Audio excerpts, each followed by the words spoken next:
Chantons le numéro 17.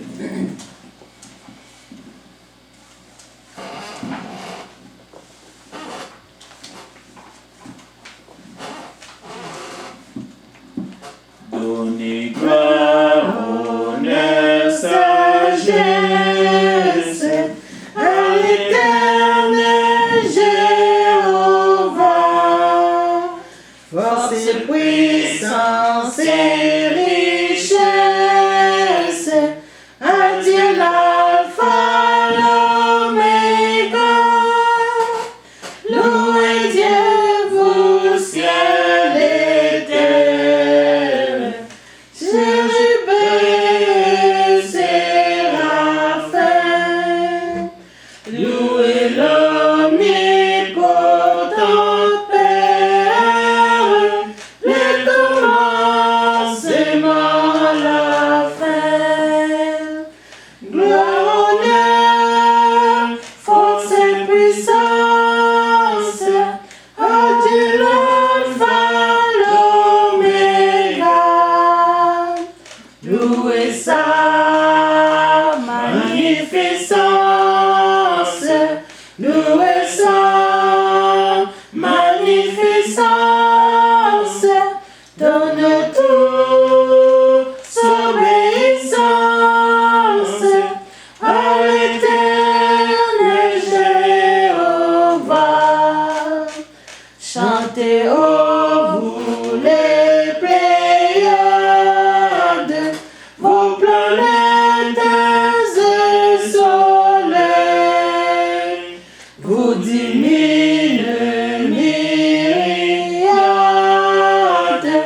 vous les anges sans pareil, c'est les airs angéliques, faites monter dans les airs, vers lui vos chants, vos cantiques, louez Dieu, vous l'univers. Gloire, honneur, force et puissance, à Dieu l'alpha, l'oméga. Louez sa magnificence, louez sa magnificence, donnons toute obéissance à l'Éternel Jéhovah. Bon, ça ne veut pas dire que le nom propre de Dieu c'est Jéhovah, mais nous glorifions le Dieu Père de notre Seigneur Jésus-Christ. Deuxième cantique. Quel numéro vous avez choisi? 133. 133, s'il vous plaît.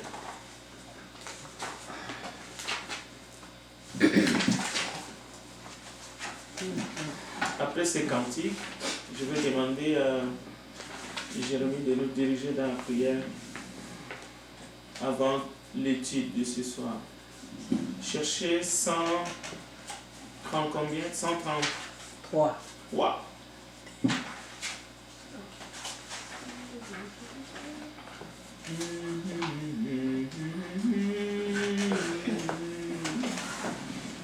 Lèvons-nous pour chanter ces cantiques avant la prière. Dis-moi de Jésus. 1, 2. Dis-moi de Jésus l'histoire, écrit profond dans mon cœur. Je ne demande qu'à croire à cet éternel bonheur. Raconte comme les anges enchantés dans Bethléem. Dis-moi comment ces louanges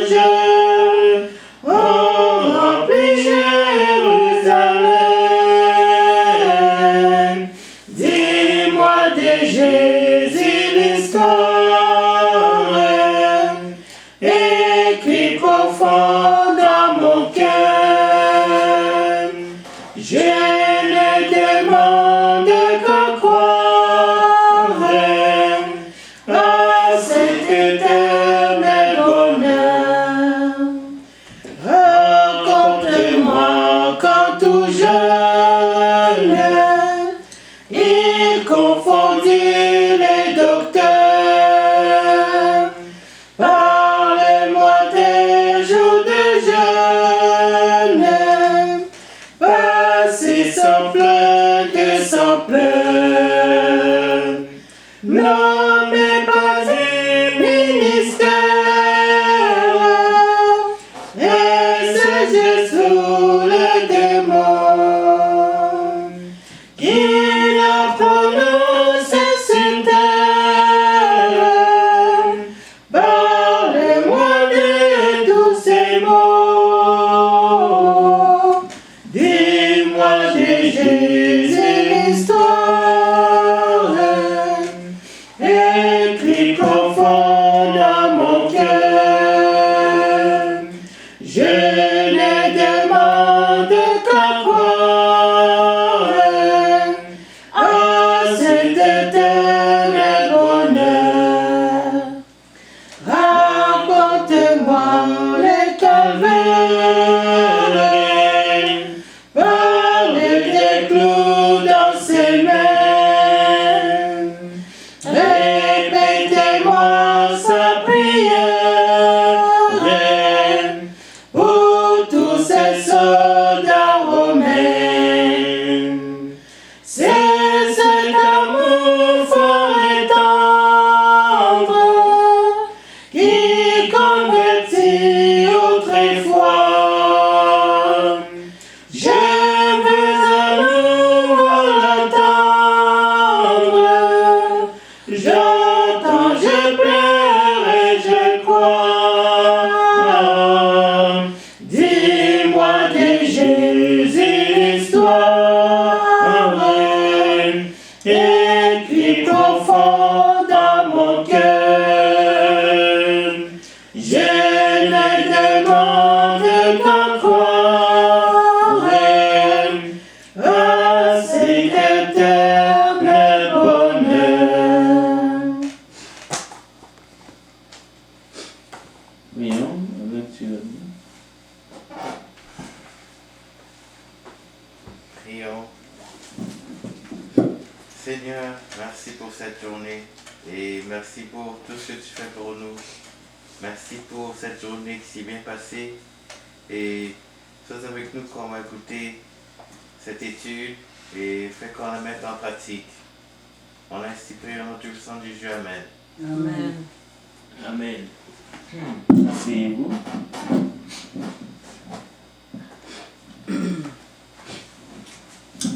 Bon, c'est l'étude. Merci pour la prière. Nous allons commencer comme c'est l'étude biblique. Si vous avez des questions, n'hésitez pas. Cherchez dans votre Bible le texte de l'étude de ce soir qui se trouve dans Matthieu 23.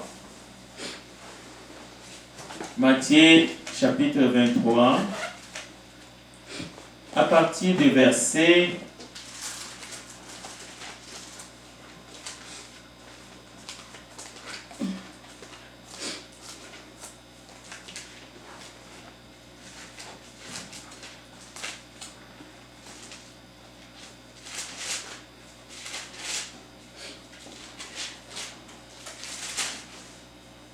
1.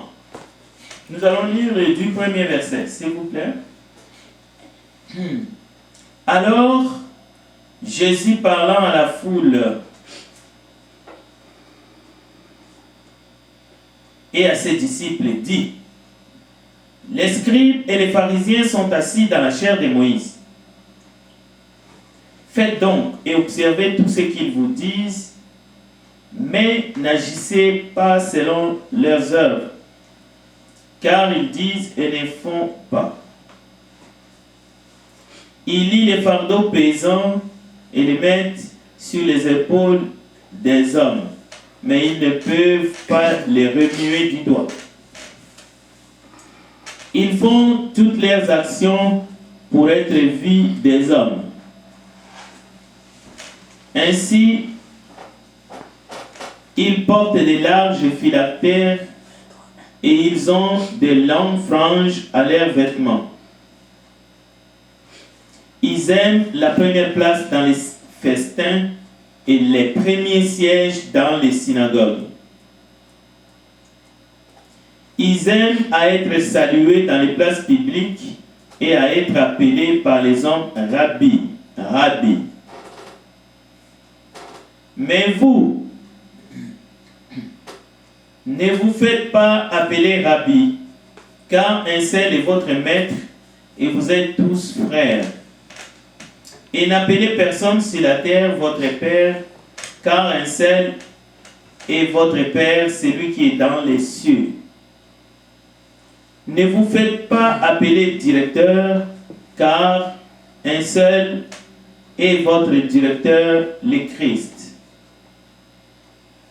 Verset 11. Le plus grand parmi vous sera votre serviteur.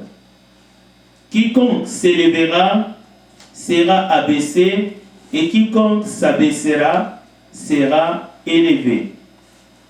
Voilà notre texte de titre biblique de ce soir, Matthieu chapitre 23, verset 1 jusqu'à verset 12, inclusivement.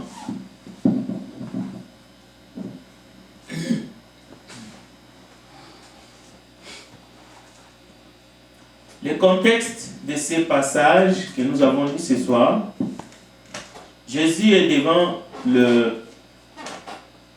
Jésus parle des pharisiens et même des scribes et les chefs des synagogues. Il a eu le privilège de les rencontrer dans les synagogues. Il a échangé avec eux, il a prêché devant eux.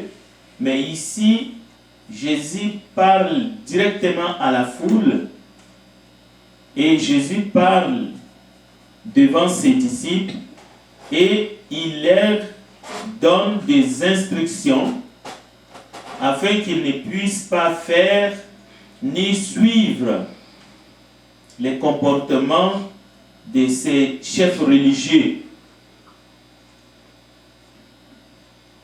C'est un peu bizarre si on applique cela à notre monde moderne. On peut dire que Jésus est en train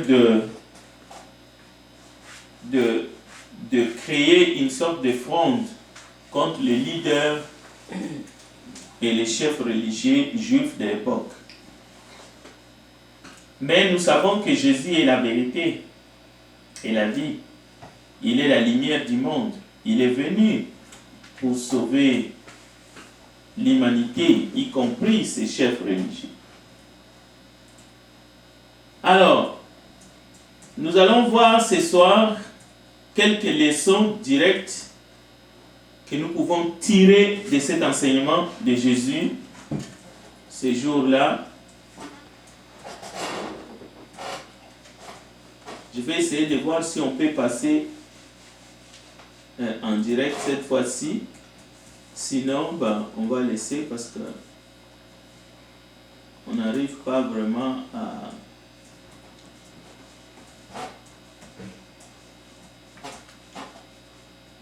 Une dernière tentative.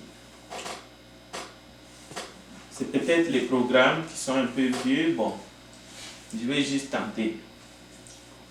Le titre de l'étude de ce soir, c'est « Rester debout ». D'accord? Ça, c'est le titre. Rester debout pour Jésus-Christ. Mais il y a aussi un sous-titre. Le sous-titre, c'est « Rester actif dans le Seigneur ». Nous allons voir qu'est-ce que la Bible nous dit à ce sujet. Pourquoi rester debout pour Jésus-Christ? Parce qu'on peut faire marche en arrière. Les temps sont mauvais. On peut devenir tiède. Pourquoi rester actif dans le Seigneur? C'est simplement pour ne plus rester inactif. Parce qu'on peut devenir inactif dans le Seigneur. Alors vous comprenez très bien que ce n'est pas pour cela que nous sommes devenus chrétiens. Donc, restons debout pour Jésus-Christ. Voilà le sujet de notre étude de ce soir. Mais aussi rester actifs dans le Seigneur. Nous devons rester actifs dans le Seigneur en menant une vie qui plaît au Seigneur, mais aussi toujours en défendant la vérité. Une vérité que nous pratiquons, que nous vivons nous-mêmes dans notre vie. Donc, la lecture était claire. Vous pouvez le lire encore chacun. Matthieu chapitre 23, versets 1 à 12. Voici la première question dans notre démarche. Et je vous ai dit, si vous avez des questions, n'hésitez pas de les poser. Est-il normal que les chrétiens soient conformistes dans notre monde d'aujourd'hui? Conformiste signifie quelqu'un qui se conforme. C'est comme un caméléon qui change aussi les couleurs selon le milieu. On se conforme soit à une tradition, on se conforme à une manière de vivre selon son époque. Bon, on peut se conformer à des choses qui sont tout simplement, qui a du bon sens. Comme maintenant, c'est le confinement. Nous sommes en train de nous conformer. Il faut se conformer, il faut obéir. Donc, c'est le confinement général. Voilà, nous sommes confinés.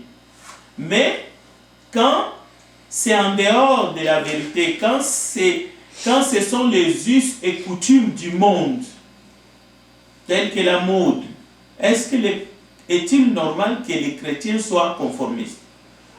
Nous savons qu'à une certaine époque, les gens se coiffaient comme sous forme de punk, et aujourd'hui, on se coiffe un peu boule à zéro. Est-ce que les chrétiens doivent être inconformistes?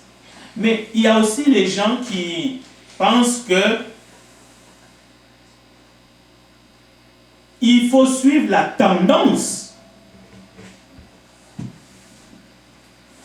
Est-ce que le chrétien doit être un traditionnaliste? C'est-à-dire un fondamentaliste dans le sens où nous devons suivre la tradition des anciens. Bon, il y a de nombreux aspects de la vie moderne qui peuvent faire que le chrétien est un conformiste ou un traditionnaliste. Dans de nombreux cas de la vie chrétienne, la vie chrétienne peut se résumer à une vie de moindre résistance. C'est-à-dire, oui, nous sommes chrétiens parce que le dimanche matin, nous allons disons, au culte. Pour certains, c'est la messe, et pour d'autres, je ne sais pas, parce qu'on est religieux, on est pratiquant, mais c'est tout. Et nous faisons tout le reste comme tous les autres gens du monde. C'est ça qu'on appelle une vie chrétienne qui se résume à la moindre résistance. Mais dès que tout le monde grogne, le chrétien se met dans la foule, il grogne aussi. Lorsqu'il y a une grève, le chrétien, il est devant, il porte les drapeaux, il est en train de faire la grève et il est même au premier rang. Dans certains pays, nous voyons parfois les agents de sécurité, les forces de l'ordre, les policiers se font attaquer par la population. Disons-le, c'est dommage si on trouve les chrétiens aussi en train d'attaquer les forces de l'ordre, même si on sait que parfois il y a des bavures qui viennent aussi du côté des forces de l'ordre, mais les chrétiens ne doivent pas se retrouver parmi les manifestants qui jettent des pierres sur les forces de l'ordre. Il y a d'autres façons de faire pour essayer de revendiquer nos droits ou tout simplement de porter plainte si jamais on a été lésé. Alors, les chrétiens, ce n'est pas celui qui va dire quel est le minimum que je dois faire pour obéir à la volonté de Dieu. Non. Même quand nous sommes dans notre droit. Les chrétiens cherchent toujours à faire le maximum. Quel est le maximum que je dois faire pour plaire à Dieu? Quel est le maximum que je dois faire pour pratiquer la vérité, pour faire la volonté de Dieu? Les chrétiens ne cherchent pas de faire le strict minimum. Aller à l'église, et ça s'arrête là. Comment peut-on comprendre aujourd'hui des dirigeants ou même des chrétiens qui croient à la modernité, bien entendu, mais qui sont prêts à faire comme tout le monde. Comme tout le monde. Est-ce que nous pouvons véritablement comprendre cette attitude qui consiste à dire, bon, je suis chrétien, d'accord, mais je vais faire comme monsieur tout le monde? Je ne pense pas qu'un chrétien, c'est quelqu'un qui va prétendre faire comme monsieur tout le monde. Nous avons remarqué à une certaine époque, par exemple, les chrétiens, c'était les gens qui pouvaient facilement faire la différence. Mais est-ce qu'aujourd'hui encore, nous pouvons trouver des chrétiens qui font la différence, qui sont là, qui sont véritablement la lumière du monde, les sels de la terre? Des chrétiens non conformistes, des chrétiens qui ne suivent pas le monde, qui ne sont pas là pour faire comme tout le monde, mais des chrétiens qui sont prêts à se conformer à la parole de Dieu. La conformité à la parole de Dieu, c'est un principe biblique. Mais lorsque les chrétiens se conforment à la tradition humaine, à ce moment-là, les chrétiens ne peuvent pas produire les fruits dignes de la repentance. C'est un chrétien qui se compromet. On appelle ça un chrétien qui renonce à suivre le Seigneur par amour du siècle présent, ou tout simplement un chrétien qui refuse de se conformer à la vérité. Donc, quand on dit les chrétiens, c'est l'Église, parce que les chrétiens, lorsqu'ils sont ensemble, ils forment l'assemblée des saints. Donc, l'Église doit se conformer non pas au monde, mais l'Église doit se conformer à la vérité. Jésus a dit d'ailleurs dans Jean chapitre 8, verset 34, « Vous connaîtrez la vérité et la vérité vous affranchira. » Jusque-là, si vous avez des questions, n'hésitez pas parce que c'est une étude biblique, ce n'est pas une prédication.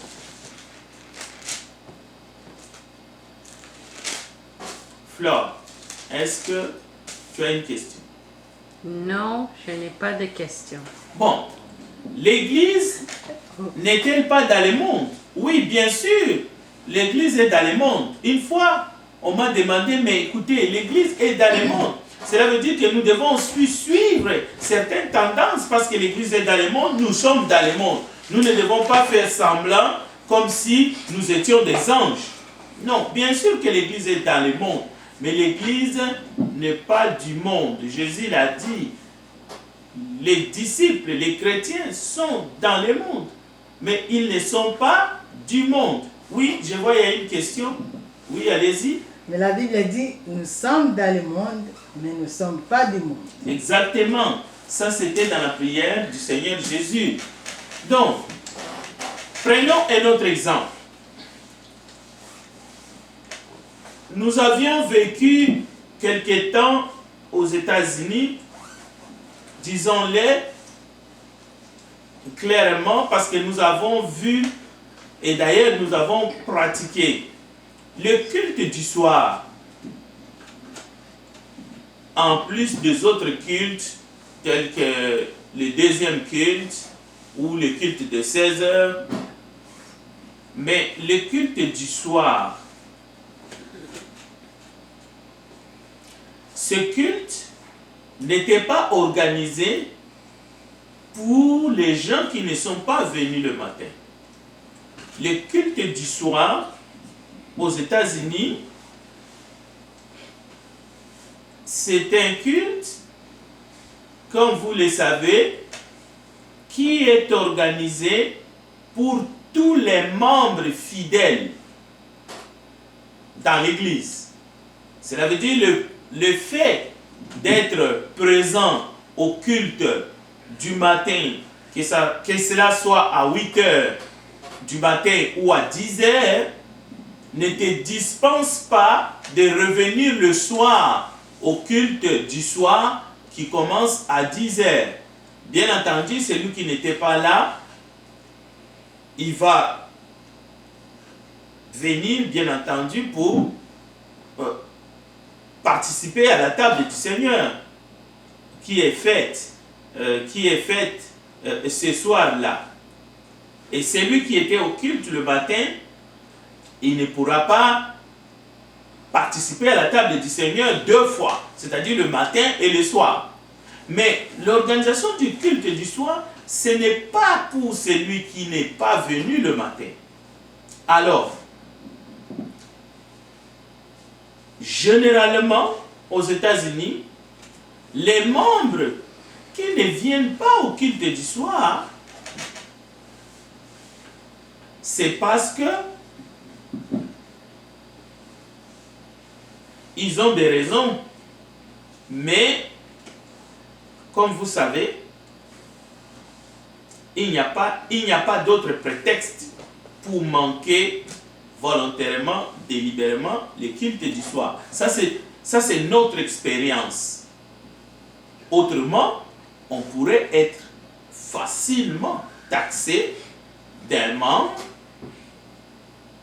tiède ou infidèle. Alors, c'est ici que 1 Corinthiens chapitre 10, verset 12, j'aimerais que quelqu'un nous lit, nous interprète. 1 Corinthiens chapitre 10, verset 12. Ça, c'était juste un exemple. Parce que c'est très facile de dire, j'étais là le matin, je ne peux pas retourner le soir. Mais c'était un manque d'amour. Parce que ce culte du soir, c'est pour tous les membres fidèles. Ok, lisons 1 Corinthiens 10, verset 12, s'il vous plaît. J'aimerais que quelqu'un puisse le lire. Ainsi donc, que celui qui croit être debout prenne garde de tomber. Voilà. Paul dit, ainsi donc, que celui qui croit être debout prenne garde de tomber. Donc, Paul est en train de dire ici, après avoir tout fait pour rester debout, il faut rester debout. Voilà même le sujet de notre titre de ce soir. Restons debout avec Jésus-Christ. Restez actifs pour le Seigneur. Soyons actifs. Soyez actifs pour le Seigneur. Donc, vous comprenez pourquoi aux États-Unis, lorsque nous y étions pendant plusieurs années, plus de 5 ans, même si vous êtes allé le matin au culte, mais le culte du soir est aussi organisé pour tous les membres fidèles. Et Paul est en train de dire, ainsi donc, que celui qui croit être debout prenne garde de tomber. Donc si vous avez tout fait pour être debout, alors il faut rester debout. Ne perdez pas l'art de défendre la vérité. Contre toute forme d'erreur, sans aucun compromis. Parce que même dans le monde, vous allez remarquer, le vrai travailleur, le vrai employé, on ne va pas les supplier pour faire 10 minutes de plus ou 20 minutes de plus ou pour remplacer un autre employé qui est soit malade ou qui est empêché. Il va le faire naturellement parce qu'il voit il voit le bien-être de l'entreprise, mais aussi il compatit à son collègue qui devrait être là mais qui n'est pas là. Donc il est là, il veut agir, il veut faire quelque chose dans le but de soutenir toujours la compagnie, la société. Le monde respecte ceux qui défendent quelque chose.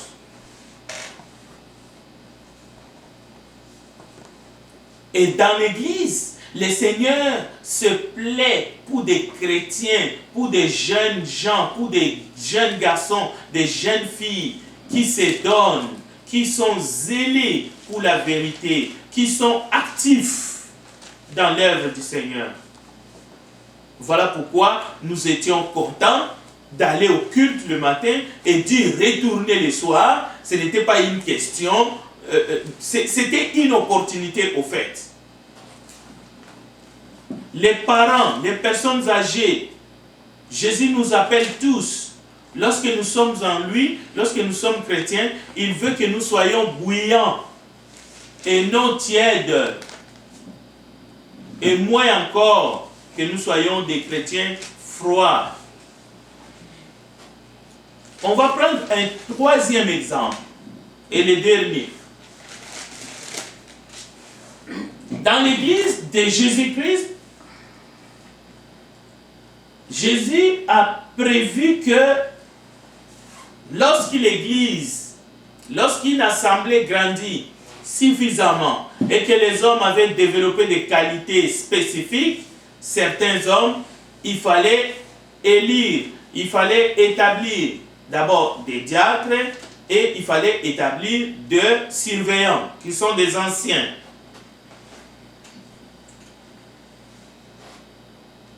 En d'autres termes, on peut dire qu'ils sont des pasteurs. Et la parole de Dieu déclare que ces hommes devraient paître les troupeaux de Dieu.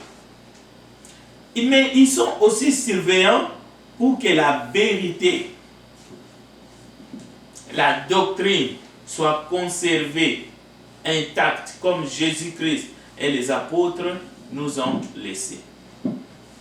Ces hommes appelés anciens, ou ces hommes appelés diacres, des serviteurs, ou ces femmes qui peuvent enseigner, encadrer les enfants, tout cela, c'est pour le bien-être, de l'Église en tant qu'assemblée de Dieu. Mais ça fait partie du plan divin. Ce n'est pas un plan humain. C'est un plan divin à laquelle chaque congrégation, chaque assemblée doit se soumettre. Mais écoutez, aujourd'hui dans le monde, nous pouvons être tentés, et c'est ce qui arrive souvent, vous allez remarquer, un groupe d'hommes, des femmes, de jeunes se réunissent, appelons-les comme nous voulons, ils forment un groupe. Tout d'un coup, il ne faut même pas se choisir des chefs. Il y a des gens qui sont des chefs nés. Eux-mêmes, ils se positionnent, peut-être parce qu'ils ont commencé à enseigner à cet endroit-là, et tout d'un coup, la dictature s'installe, et ils prétendent diriger les autres, sans regarder ce que les Écritures déclarent par rapport à ceux qui peuvent être des responsables, sans tenir compte aux directives du Saint-Esprit, telles que nous pouvons voir dans le livre des Tites, chapitre 1, ou dans 1 Timothée, chapitre 3. À ce moment-là, on se conforme à n'importe quelle société dans notre monde Il suffit d'être loquace, un bavard, il suffit d'avoir un tempérament un peu plus pointu, et ainsi de suite. Donc, on est un responsable. Donc, il faut guider les autres dans la direction qu'on veut. Aucune qualification. Prenons un exemple. Le chrétien n'est pas un conformiste. Un enfant de Dieu, ce n'est pas un suiviste. L'Église du Seigneur marche selon la volonté de Dieu. Il faut regarder les Écritures. Il faut suivre la parole de Dieu, qui est la lumière. C'est une lampe sous nos pieds. Chaque assemblée a besoin des évêques. Chaque assemblée a besoin des diacres. Chaque assemblée a besoin des hommes et des femmes qui ont atteint une certaine maturité. La Bible dit que ce sont des modèles du troupeau. Et dans chaque cas, la parole de Dieu nous donne des directives. Paul donne des directives pour que nous puissions suivre, afin que l'Église soit véritablement l'Église de Jésus-Christ. Et nous n'avons pas le droit de faire n'importe quoi. Nous n'avons pas le droit de faire ce que nous voulons.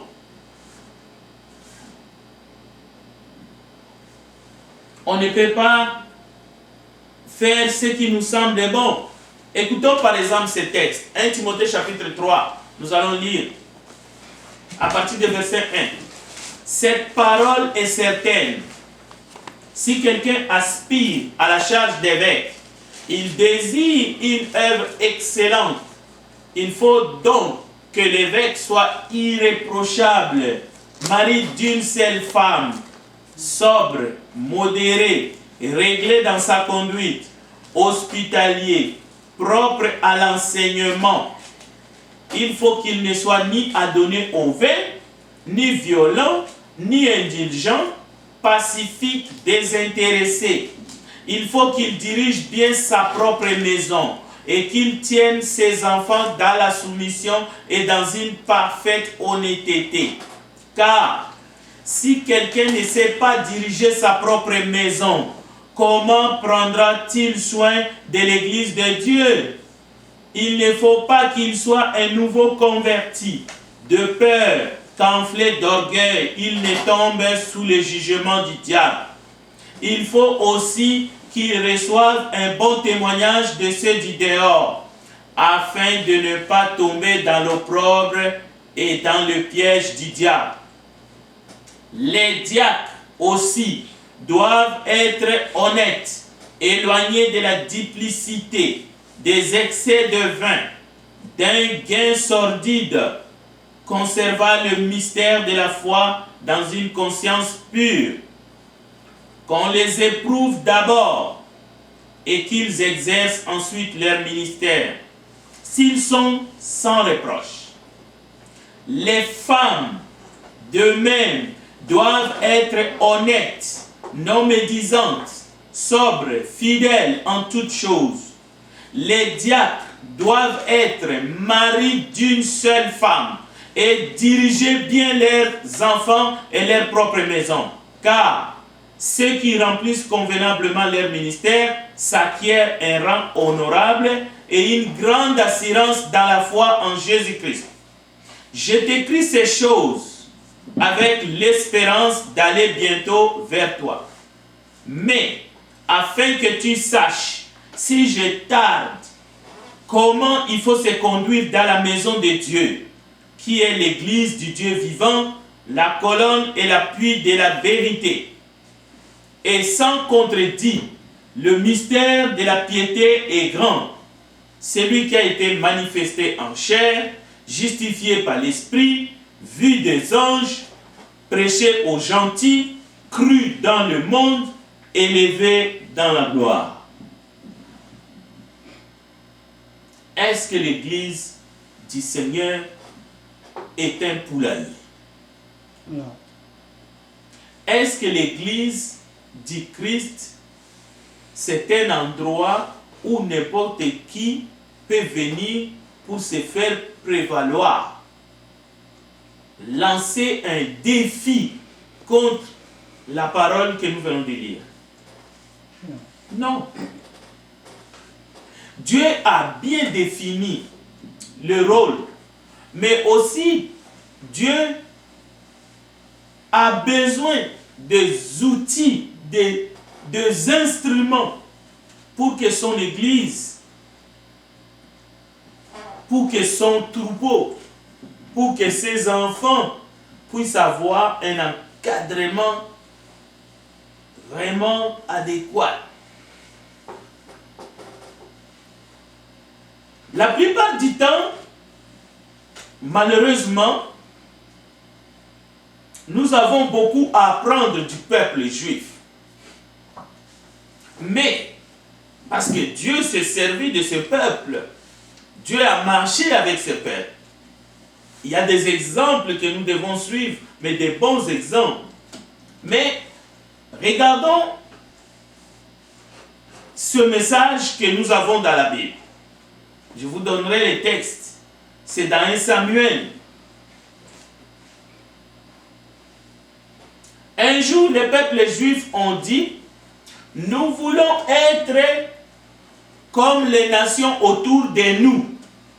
Écoutez bien, ils ont dit à Samuel, le prophète, nous voulons être comme les autres nations autour de nous. Mais les Israélites étaient un peuple de Dieu, le peuple élu. Mais un jour, comme ça, ils ont dit à Samuel, non, nous voulons ressembler aux nations qui nous entourent. Les Israélites insistèrent en déclarant, qu'importe, c'est-à-dire advienne que pourra, nous voulons quand même un roi. Nous voulons nous aussi être dirigés comme tous les autres peuples. Notre roi rendra la justice parmi nous et prendra notre commandement pour nous mener au combat. Mais Samuel écouta tout ce que disait le peuple et le rapporta à l'Éternel. N'est-ce pas l'Éternel qui était le roi de ce peuple? N'est-ce pas l'Éternel qui dirigeait le combat devant ce peuple? Combien des assemblées qui ont vu la main de Dieu parmi eux, un jour, ils disent non, nous voulons maintenant être comme les nations qui sont autour de nous. Mais Paul, sous l'inspiration du Saint-Esprit, il a dit à Tite, dans sa lettre à Tite, au chapitre 1, verset 5, écoutez, ça ressemble beaucoup à ce que nous venons de lire dans la lettre de Paul à Timothée. Tite, chapitre 1, verset 5. Je t'ai laissé en Crète, afin que tu mettes en ordre ce qui reste à régler, et que selon mes instructions, tu établisses des anciens dans chaque ville. S'il s'y trouve quelque homme irréprochable, mari d'une seule femme, ayant des enfants fidèles, qui ne soit ni accusé de débauche ni rebelle, car il faut que l'évêque soit irréprochable, comme économe de Dieu, qu'il ne soit ni arrogant, ni colère, ni adonné au vin, ni violent, ni porté à un gain déshonnête. Encore une fois, s'il s'y trouve quelque homme tel que décrit selon l'inspiration du Saint-Esprit. Cela veut dire, si ces hommes sont disponibles, il faut les établir rapidement selon l'ordre du Seigneur. Mais si ces hommes n'y sont pas,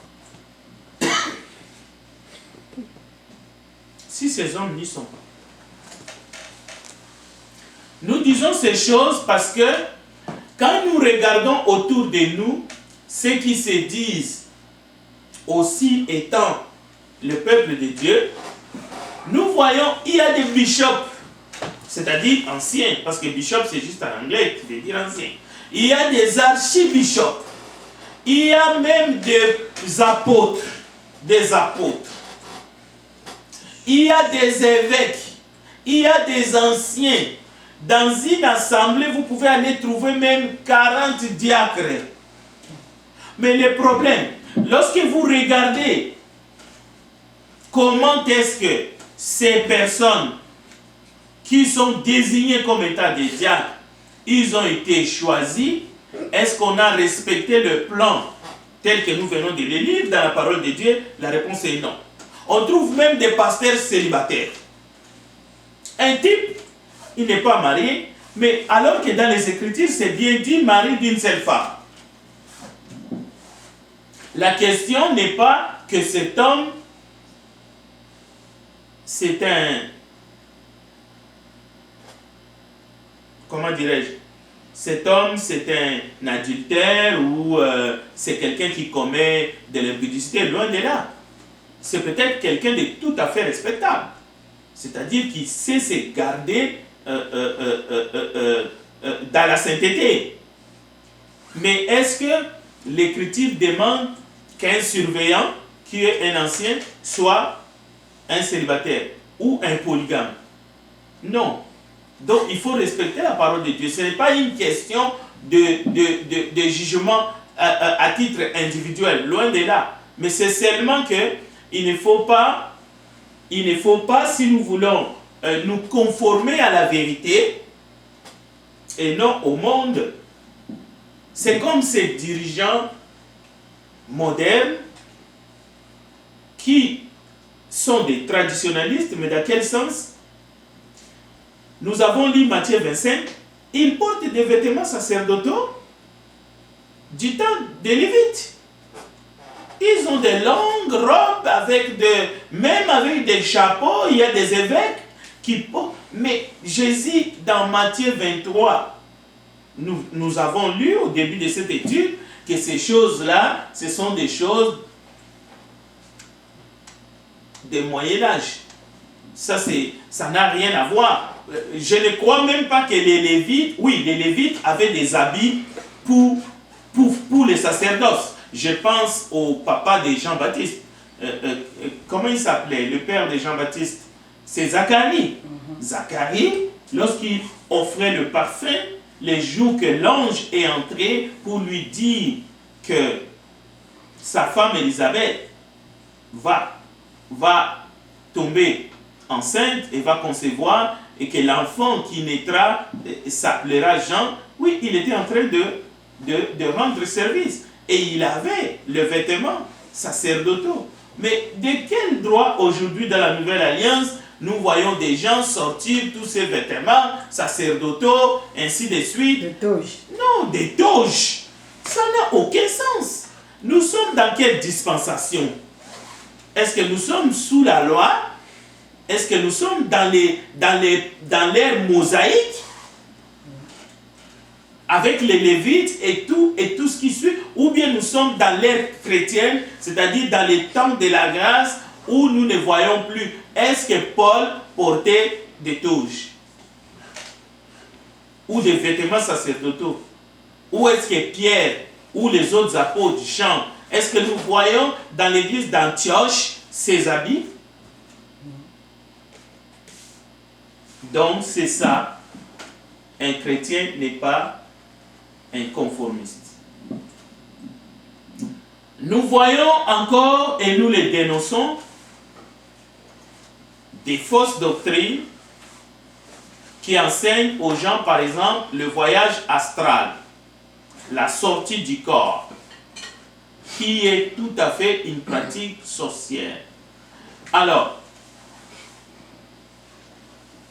on dit aux gens que Philippe, il a été transporté par l'esprit pour aller rencontrer l'énigme éthiopien, ce qui est tout à fait un mensonge. C'est une abomination de faire, disons, d'interpréter pour justifier la sortie du corps, qui est le voyage astral, que les occultistes pratiquent. Donc, cette pratique-là, si vous savez que votre dirigeant pratique la sortie du corps, le voyage astral, c'est-à-dire qu'il peut voyager en dehors des transports conventionnels que nous connaissons, qui est l'avion, les trains, le bateau ou la voiture. Il peut quitter une ville pour une autre ville, juste par une prière, étant dans sa chambre, et le voilà, il débarque à Toronto ou en Namibie, je ne sais pas où. Sachez que c'est un sorcier. Il faut quitter et il faut pas fuir cet homme, mais il faut vous éloigner de lui, parce que c'est dangereux. Donc, notre mission, c'est de prêcher la bonne nouvelle de Jésus-Christ. Nous ne sommes pas là pour perpétuer la tradition des anciens ou les coutumes juives, même pas les coutumes de nos ancêtres. À Paris, ils ont organisé une grande conférence en 2019 sur le thème le vaudou. Et cette conférence, les Béninois ont pris les devants pour dire, vous savez, le Bénin, c'est un pays en Afrique où justement c'est le berceau du vaudou. Alors les Béninois, nos compatriotes, ils ont pris les devants pour dire le bienfait du vaudou en tant que religion. Comme dans la religion catholique aussi, on magnifie la magie. Alors nous disons au peuple de Dieu du quatre coins du monde que personne ne vous séduise.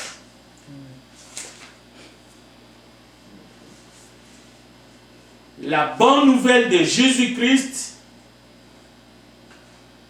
c'est que Dieu a tant aimé le monde qu'il a donné son Fils unique, afin que quiconque croit en lui ne périsse point, mais qu'il ait la vie éternelle. Et il est temps, afin que quiconque attend cet appel d'amour, cet appel du cœur de Dieu, se répand, confesse le nom de Jésus, se fasse baptiser pour le pardon de ses péchés, afin qu'il puisse obtenir le pardon de ses péchés et qu'il puisse hériter la vie éternelle. Que personne ne vous trompe.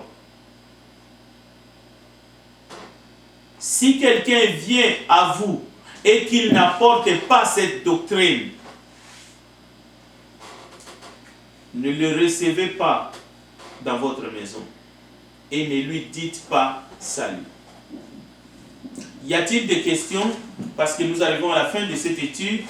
Et vous qui nous suivez en direct, si vous avez des questions, si vous avez des commentaires, vous pouvez poser directement votre question. Vous pouvez aussi écrire votre commentaire. Nous ferons le mieux que nous pouvons pour vous répondre dans le respect, mais selon les Écritures. Selon les Écritures. Parce que votre âme n'a pas de prix. Et le sang de Jésus qui a été versé sur la croix qui est le prix de notre rédemption, ce sang-là est précieux. Voilà pourquoi nous vous donnons notre cœur et nous vous supplions, alors qu'il est encore temps, alors que nous vivons encore. Beaucoup nous ont déjà précédés. Mais vous pouvez faire la paix avec Dieu maintenant. Et cela, c'est sans... Ce n'est pas quelque chose qui est à vendre. D'abord, acceptez simplement la grâce de Dieu. Réconciliez-vous avec Dieu. 2 Corinthiens chapitre 5, verset 17. Et soyez bénis. Recevez la vie. Jésus a versé son sang. il a fait gratuitement. Le salut est offert gratuitement. Lui, il a payé le prix. Mais vous devez accepter la grâce de Dieu. C'est un don. C'est un don. Terminons par la prière. Nous te bénissons, tendre Père, tu nous as donné le souffle de vie ce soir afin que nous puissions témoigner Jésus dans ce monde.